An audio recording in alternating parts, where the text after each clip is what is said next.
Was the initial plan to pull the car around back, and then they had to abort mission, and the driver came up on the circle driveway instead, and then they went out the front door. Part of the plan was to remove Nancy via the front door. This footage doesn't identify any specific person as a person of interest. Her professional life was defined by hours spent crouched down at investigation sites. We aren't talking figures of speech. She was physically down there using tools and specialized lights to pull clues from areas others ignored. Maureen O'Connell served as a high-level operative within the evidence response team of the Federal Bureau, a group recognized as a premier forensic squad across the nation. Her role wasn't that of a typical investigator or a psychological evaluator. She handled the forensic work once the standard investigators finished their initial sweep of the perimeter. Her expertise lay in spotting the subtle details that escape the notice of regular law enforcement. Following the publication of aerial recordings taken over the Nancy Guthrie estate, video that left locals hitting replay in shock and yelling at their monitors, O'Connell relied on her deep professional background. Her focus shifted immediately to the paved entryway. Forget the rear entrance, the main portal, or the window sills and planters. It was all about that stretch of pavement. What her inspection uncovered, or more accurately, what was glaringly absent, sparked a mystery she has chased from the start. So, who exactly is she? 67 days into the search for Nancy Guthrie, Brian Anton conducted an interview with O'Connell. My immediate priority was scanning the ground for any vehicle tracks left on that path. From the second that aerial camera started rolling, I could only distinguish a single pair of tracks. Longtime viewers are aware that Anton is among the rare reporters providing consistent, direct coverage of these events.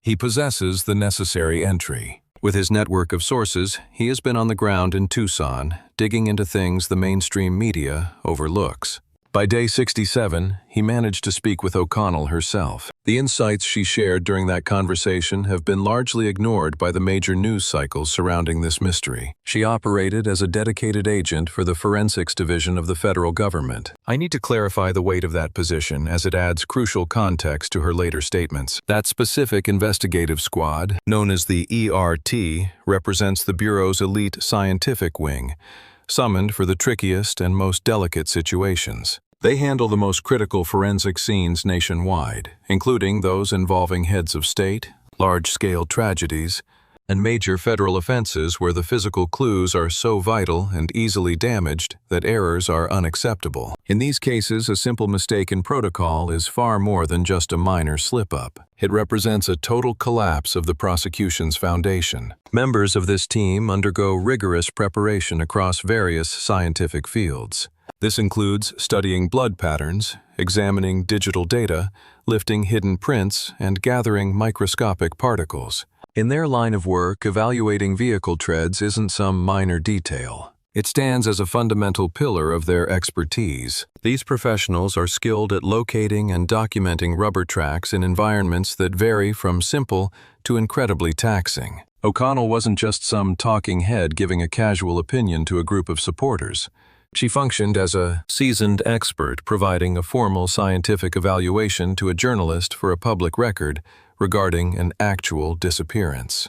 That specific detail holds massive significance, explaining why her findings should be viewed with such high levels of credibility. That rounded entrance path. If you have been following this series from the start, you are familiar with the layout of Nancy Guthrie's Tucson estate. But let us zero in, because the specifics of this driveway are about to become a major pivot point for what follows.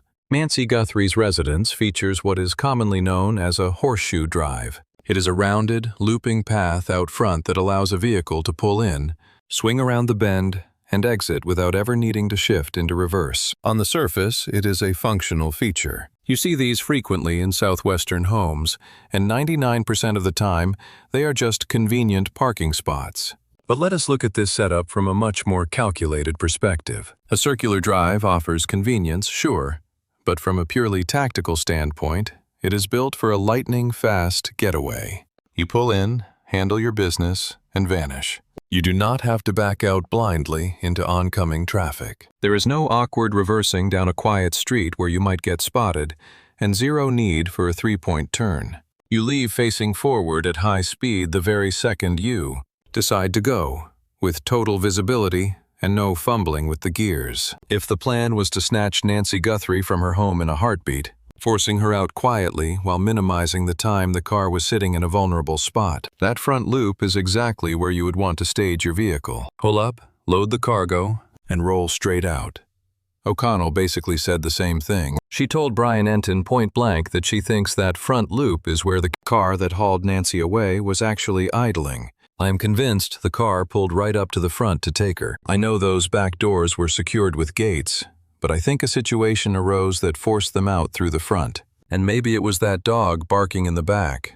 Who can say for sure? Now, this isn't just a random theory from someone who glanced at some drone footage and had a hunch. This is the deliberate, professional judgment of a veteran forensic investigator who has spent her entire career reconstructing crime scenes, working backward from the physical remains to the human choices that caused them.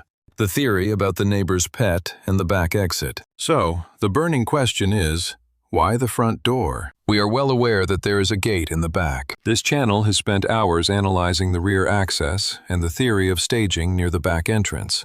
Why would a seasoned FBI forensic agent look at the available facts and point straight to the front driveway instead? This is where O'Connell's analysis gets incredibly specific regarding the operation, and it hinges on something that at first sounds way too ordinary to matter: a single dog. The house right next to Nancy's has a dog on the property. According to O'Connell's breakdown of the scene, that dog might have been the deciding factor in how this abduction played out. I linked it in my head to that neighbor's dog because, a sharp squeal is a very high-pitched sound, and high-pitched noises really travel. I am wondering if that is what the dog picked up on at first. Dogs bark when they see someone who does not belong. They bark at strange cars that are not part of the scenery. They react to weird sounds, smells, and any presence that breaks the neighborhood's usual flow. And in a quiet, suburban Tucson neighborhood, no matter the time, a dog going wild at a car parked in the back alley is a surefire way to draw neighbors' eyes. It gets people peeking through their blinds. It gets outside lights flicking on. It leads to someone stepping out to check the commotion. O'Connell's expert take is that something, maybe that dog or some other setback out back, forced the suspects to pivot their strategy. The driver pulled into the circular driveway instead, and they left through the main entrance. Moving Nancy through the front was part of that change, since that circular drive is right up front. And wide open to the road, that's where a car would leave tracks in the crushed stone surface. Now, I want to be as meticulous as O'Connell was about this. We are looking at a forensic breakdown using the current evidence. Those drone clips she studied and her deep background in how kidnappings are actually pulled off. She wasn't claiming this as a proven investigative fact. She was offering her interpretation of the scene, the most logical way to connect the dots based on the physical clues she saw. But she was blunt enough that we have to take it seriously. When a pro like her points to a specific spot and says she thinks a car sat there, you've got to explore every forensic angle that implies. Weathered granite, that's the real hurdle. This is where the technical details get critical. Most news reports have totally ignored this part of O'Connell's analysis.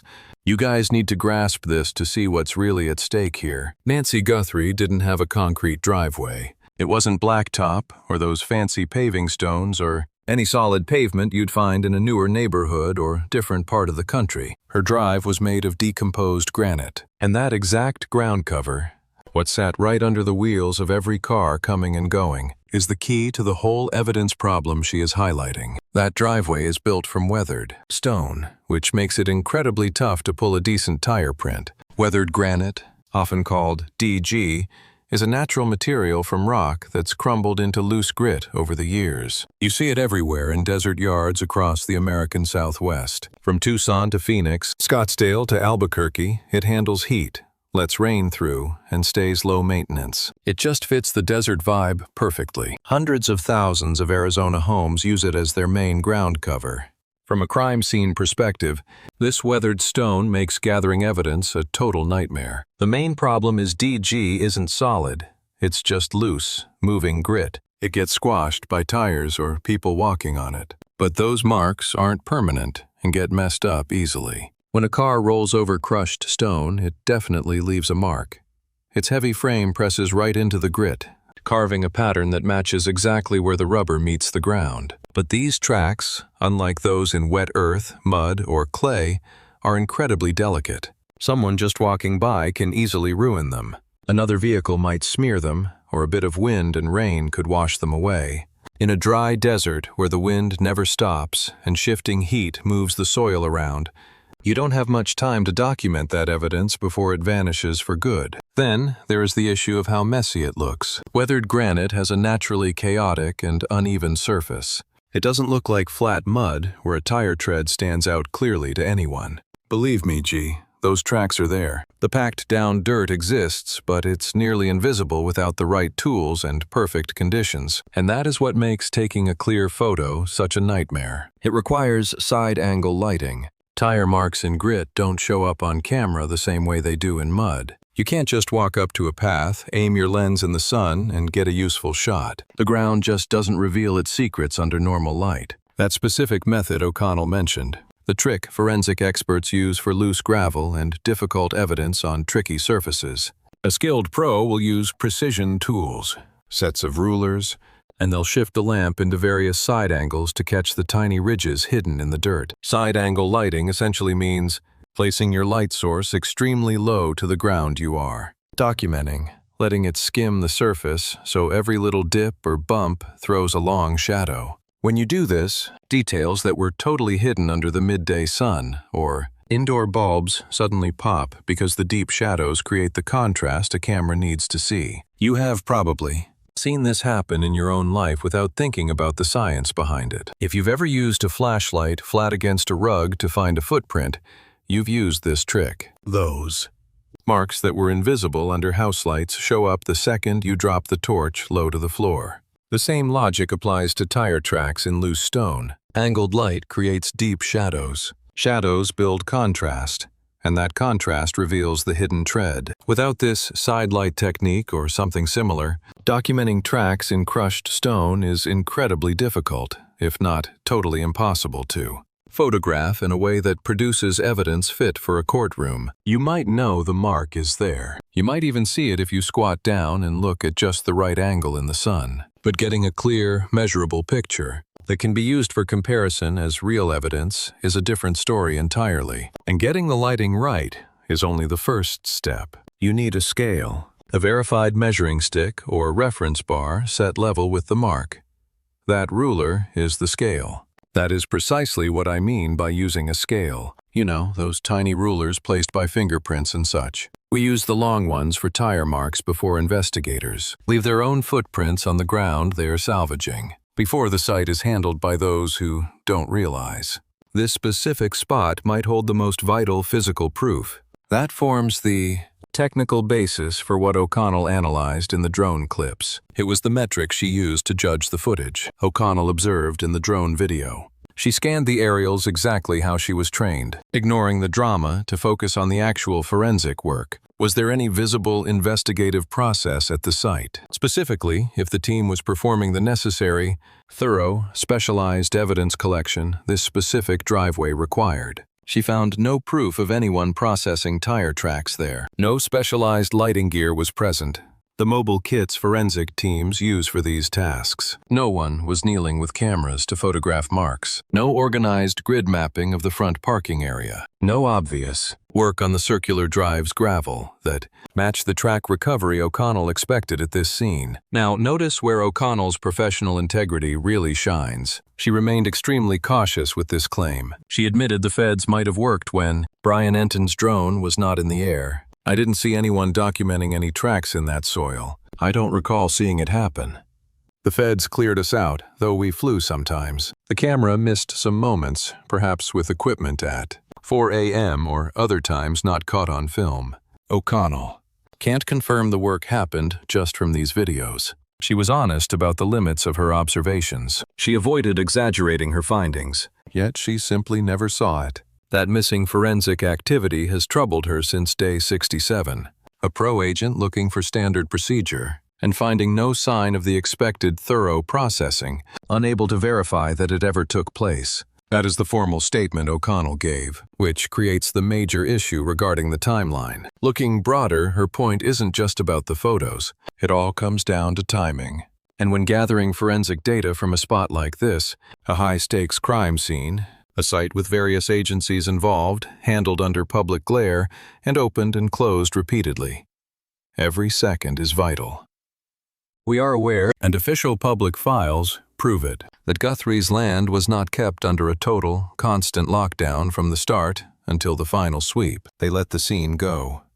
Different groups went in for all sorts of reasons. It became the main hub during the first days of a massive search for a missing person that pulled in huge interest and resources. Traffic was constantly rolling onto the lot. Detectives were walking all over the grounds. The reality of how things went early on meant the land wasn't kept in a perfect vacuum. Now, consider what that does to a tire track in crushed granite. Every single step across that driveway ruins the loose dirt. Any vehicle pulling in or out, and at the start, cars were moving on that lot all the time, just mashes down and shifts that fine stone. Each movement potentially blurs, ruins, or wipes out a tire mark left by the car that took Nancy away. Here is the main issue O'Connell is worried about. How soon did the team realize that circular drive was a possible staging area? And how fast was that specific crushed stone loop blocked off just to save those tire prints? Had the detectives pegged the drive as a key spot on day one and immediately taped it off until the lab experts could sweep it properly, there is a good chance they could have saved those marks. But if they missed the driveway's importance right away, if folks were trampling over it before, anyone actually thought to look for tire tracks in that one spot? That window likely shut before anyone even noticed. O'Connell didn't guess about the exact hours. She can't possibly know from the outside when they flagged or worked each area. But she's raising a point based on solid forensic science. Not just a feeling, not a guess, but a technical worry about ground damage and evidence windows. The FBI Tire Database. Let's look at what the FBI can really do with a tire print, assuming it is caught cleanly and in time. This context is vital to see what was on the line on that driveway. The Bureau keeps deep tread files that allow lab experts to match a scene print against a library of designs from tire makers. These files took decades to build and cover almost every normal car, small truck, and big rig on the market. Tire tracks work a lot like human fingerprints. The agency keeps an exhaustive log of every tire mark imaginable, allowing us to scan those images so experts can perform a quick assessment on whether those tracks match a certain brand. By identifying the tire model, you limit the pool of cars involved, since various vehicle types and sizes need specific rubber designs. A print showing that the person of interest drove a particular off-road truck tread says a lot about what they were driving. A mark from a standard sedan category tells a totally different story. When the evidence is clear enough to read, and the wheel has unique marks or specific wear patterns, chips from the road, or factory flaws, analysts can pinpoint the exact wheel instead of just the brand. This is less common and harder to prove, but it does happen.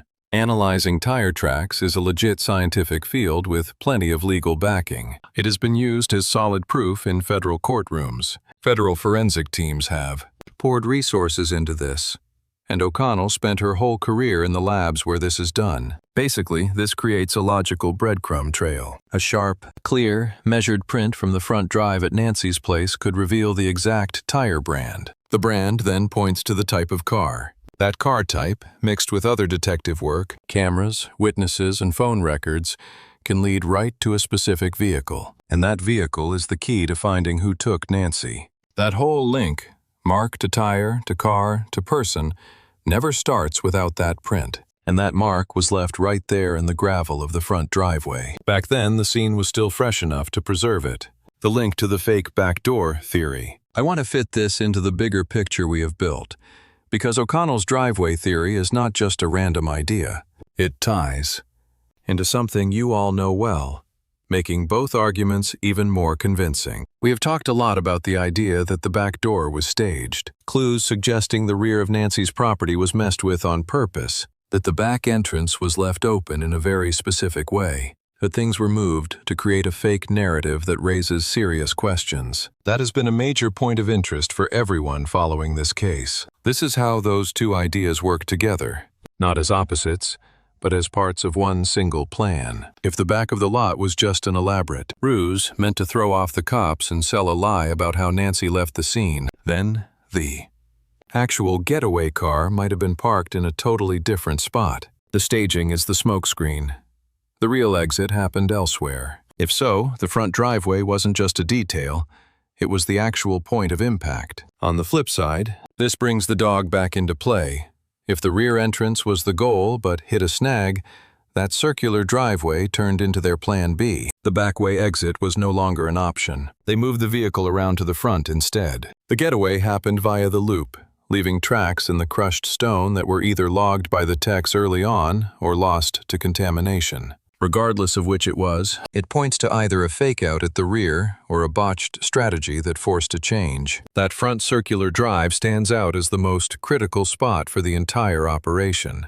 Any physical proof left on that surface, assuming it existed and was actually secured, holds the key to unraveling exactly what went down. Two separate leads that seem to go in different directions are actually converging on the same truth. Here is what remains a mystery. I want to be straight with you about the gaps in our knowledge, since this channel refuses to peddle rumors as reality.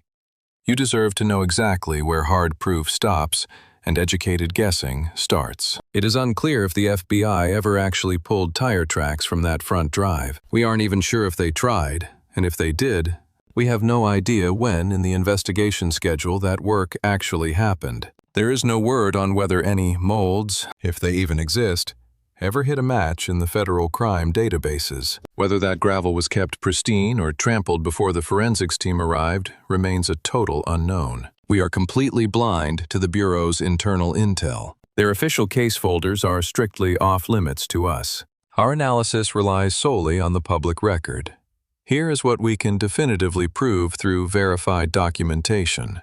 Maureen O'Connell, a veteran investigator who formerly served on the FBI Evidence Response Team, scrutinized the aerial clips of Nancy Guthrie's estate and noted a glaring lack of any tire casting activity in that front loop. She highlighted how that loose stone terrain made securing usable prints a massive headache given the specific conditions at the scene.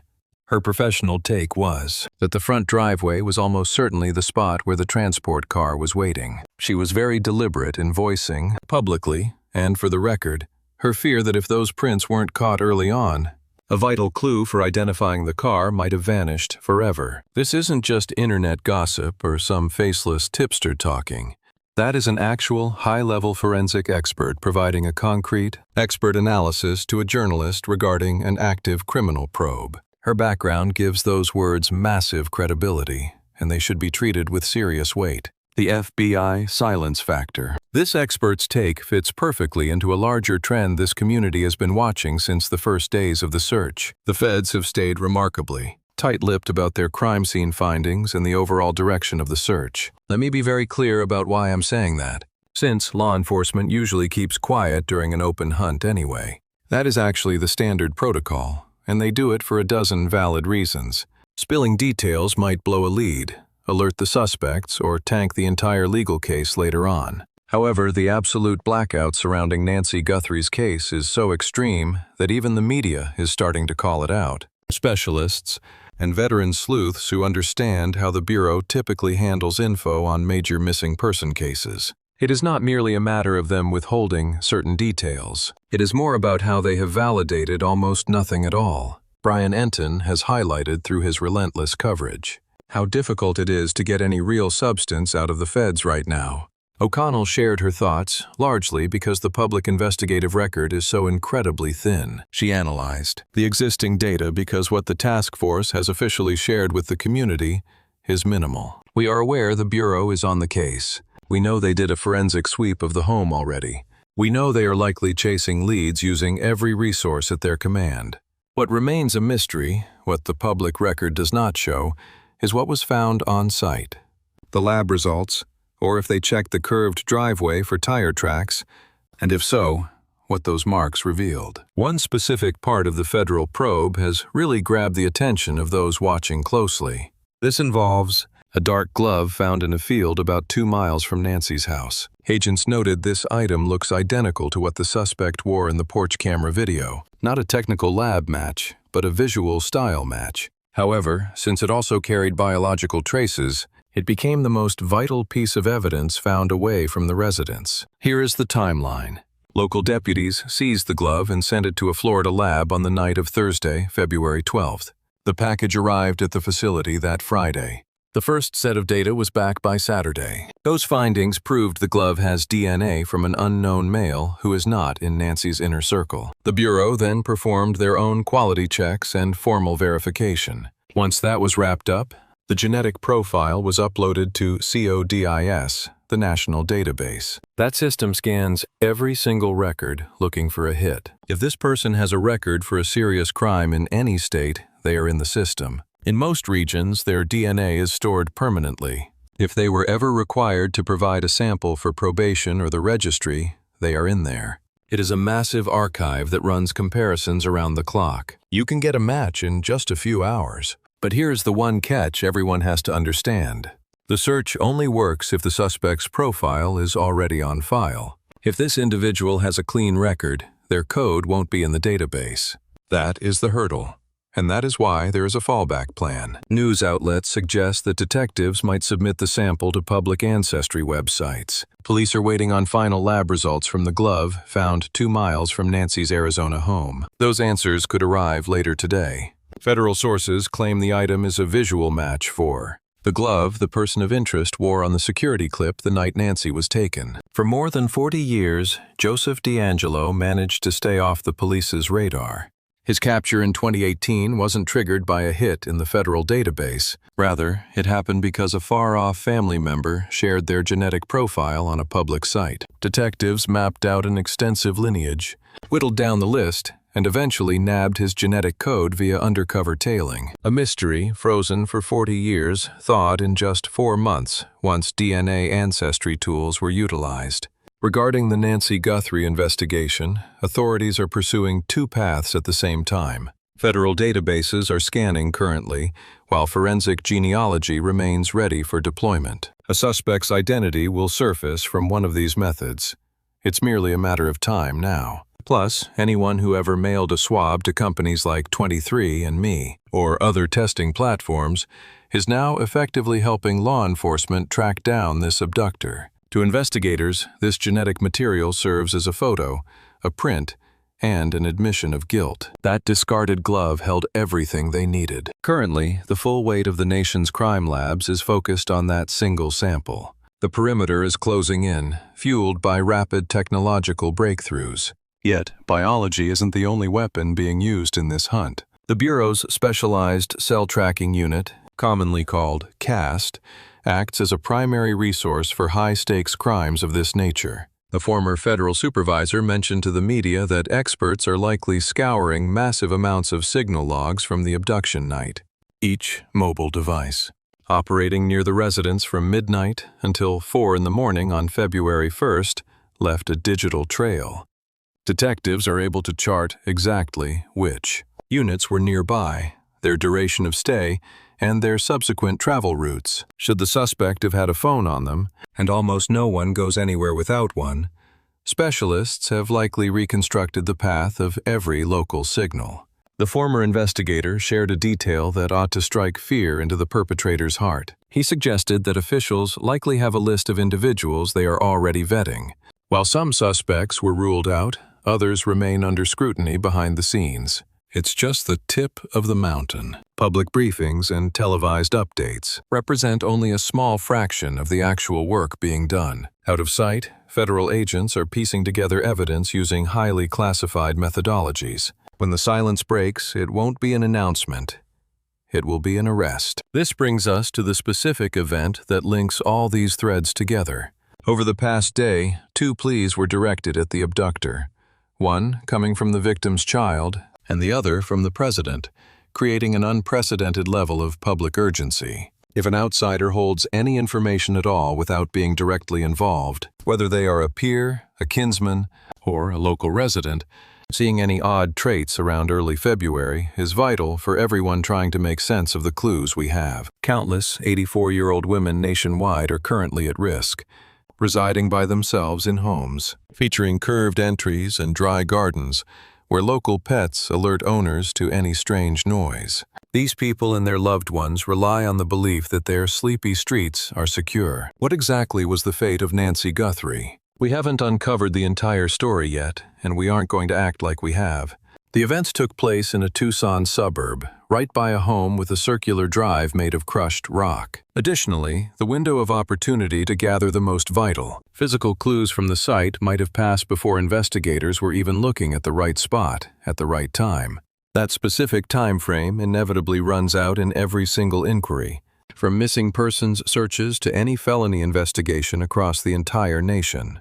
Those initial hours and days ultimately decide which pieces of proof stay intact and which vanish forever. This isn't a shortcoming unique to this particular case. It is simply the reality of how forensic sites function, how clues break down, and how the passage of time affects physical objects. The real mystery is whether the correct facts were identified and secured before it was too late. This situation stands out because the entire world is watching it unfold. This community has followed the trail since the start, from day 1 through day 67 and every single interview, every aerial drone scan, and every formal quote from experts on the record, fueled by this deep, data-driven scrutiny. Seeing professionals like Maureen O'Connell and reporters like Brian Enton continue digging into these technical, proven details is exactly how breakthroughs often happen. It rarely comes down to theatrical twists or a sudden cinematic shocker. It happens through steady, meticulous focus on the facts that actually count. Our eyes remain on this. We intend to track every new development in this probe. Each time a professional provides a formal statement, whenever the Bureau breaks their silence or stays noticeably quiet, and every moment the facts lean toward explaining what happened to Nancy. This presentation is created strictly for informative and instructional use. Each assertion and theory shared here stems from data in the public domain, formal remarks from identified individuals, and verified accounts from professional news reporters. We are not labeling or suggesting that anyone is a person of interest here. This material serves as a deep dive analysis and should not be taken as legal counsel or final judgment. We credit sources whenever they appear, and we flag any uncorroborated points clearly. Any logical deductions are marked as theories, not absolute truths. After months of relentless searching, the investigation has reached a tense and emotional standstill. Every clue uncovered seems to raise more questions than answers, pulling investigators deeper into a mystery that refuses to be solved. New leads continue to surface, but none have delivered the breakthrough everyone is desperately hoping for. Behind the scenes, the pressure is mounting, on authorities, on experts, and most of all, on those still waiting for the truth. Yet, despite the uncertainty, one thing remains unshaken: the determination to keep going. Because somewhere in the silence, the truth still exists, and it's closer than ever to being revealed. Should you possess any details regarding the vanishing of Nancy Guthrie, please reach out to the Pima County Sheriff's Office or the Bureau.